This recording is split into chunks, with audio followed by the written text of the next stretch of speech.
Pernah nggak sih kalian masuk ke tim baru, terus suasananya tuh awkward banget? Atau ngerjain project bareng, tapi kayaknya berasa kerja sendirian?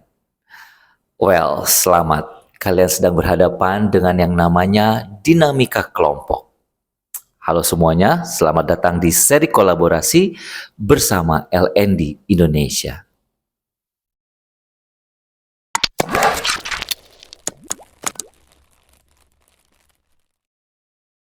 Kenalin, saya Teddy Irawan, Learning and Happiness Enthusiast. Di video kali ini kita bakalan bedah tuntas pondasi awal biar kerja tim kalian itu enggak berantakan, yaitu dasar-dasar dinamika kelompok. Terus materi ini buat siapa sih?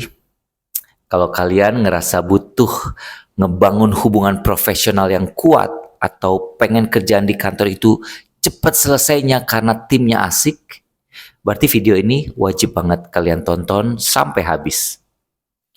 Sebelum kita masuk ke dagingnya, saya minta kalian setting otak kalian dulu nih.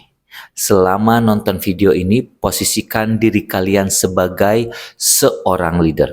Oke? Nanti kita bakal bahas apa itu dinamika kelompok, prosesnya, peran kalian, sampai cara manfaatinnya, dan banyak hal lagi. Fakta pahitnya nih guys, mau nggak mau, suka nggak suka, kita ini pasti akan jadi bagian dari sebuah kelompok. Nggak bisa tuh menghindar terus bilang bahwa aku ini a lone wolf bro. Nggak bisa. Tapi tunggu dulu, kelompok atau grup sama tim itu sama nggak sih? Beda guys, kelompok itu cuma orang-orang yang kumpul karena kesamaan. Tapi kalau tim itu adalah kelompok special forces. Kenapa? Karena mereka punya tujuan bersama. Bayangin tim olahraga ya, karena punya tujuan yang sama, mereka tuh saling bergantung. Nggak bisa menang atau kalah sendirian. Tim itu menang bareng, kalah ya nangis bareng. Disinilah pentingnya proses dinamika kelompok. Tujuannya simple, buat mastiin semua orang di dalam tim itu benar-benar berkontribusi secara efektif, nggak ada yang gabut. Sebagai leader kalian tuh harus peka, sadari kalau tim itu punya tahapan alaminya.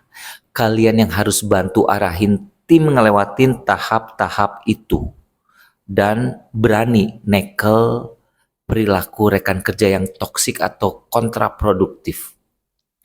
Peran kalian adalah merangkul individu-individu ini. Ingat ya, tiap orang itu punya karakter, punya needs, punya gaya komunikasi yang beza-beza. Itu semua yang ngebentuk dinamika. Jadi dinamika itu adalah soal gimana orang berinteraksi pas lagi kerja bareng. Mulai dari bikin goals, ngobrol, ngambil keputusan, sampai kalau ada ribut-ribut atau konflik. Ini bahkan udah jadi bidang ilmu sosial sendiri loh guys. Nah, pas orang-orang ngumpul jadi satu, mulai deh muncul gejolak psikologis. Pertama, mereka tuh biasanya overthinking soal identitas. Aduh, gue diterima nggak ya? Kerjaan gue bakal makin berat nggak nih? Kedua, karena pengen banget diterima atau FOMO ya, fear of missing out, kadang tanpa sadar kelakuan orang tuh bisa berubah drastis dibandingin pas dia lagi sendirian. Ketiga, adanya tekanan konsensus.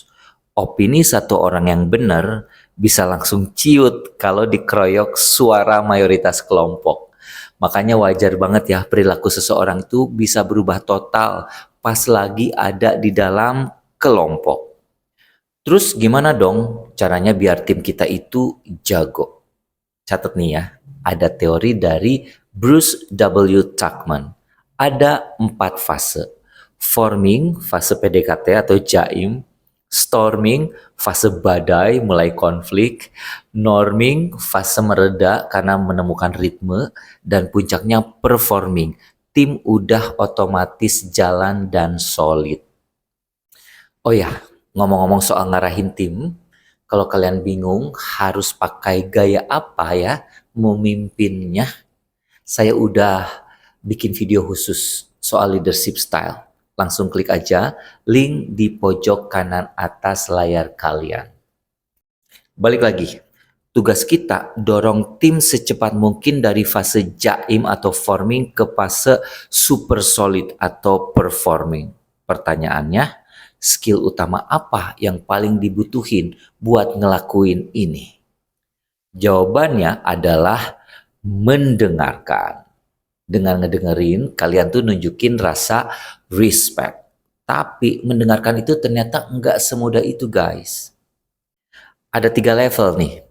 Passive listening, kayak dengerin radio lewat doang. Attentive listening, mulai merhatiin, biasanya sambil nyatet meeting. Dan yang paling pro adalah active listening. Di level ini, kalian nggak cuma dengar kata-kata, tapi kalian paham makna dan perasaannya. Inilah senjata utama buat ngelola hubungan profesional. Kapan dipakainya? Pas lagi jawab pertanyaan di meeting, pas lagi ngasih bimbingan, atau pas lagi problem solving sama bos. Active listening ini game changer banget pokoknya.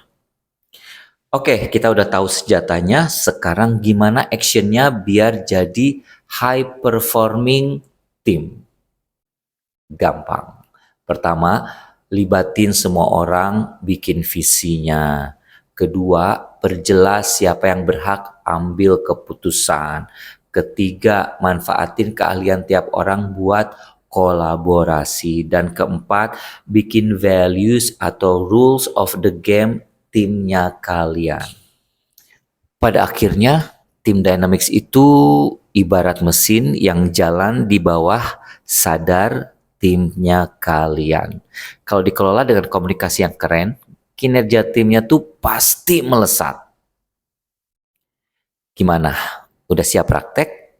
Buat kalian yang mau ngetes pemahaman materi hari ini, yuk langsung scan QR code di layar atau klik link post-test di deskripsi di bawah. Buat yang lulus post-test, kalian bakal dapet e-sertifikat keren dari LND Indonesia yang bisa banget kalian pajang di LinkedIn. Mantep kan? Terima kasih buat yang udah nonton seri kolaborasi sampai habis. Ini baru yang pertama. Jangan lupa di like, share video ini ke grup WhatsApp kantor kalian biar pada melek kolaborasi. Dan klik subscribe. Saya Teddy Irawan, mari terus belajar dan ciptakan sinergi. Bye-bye.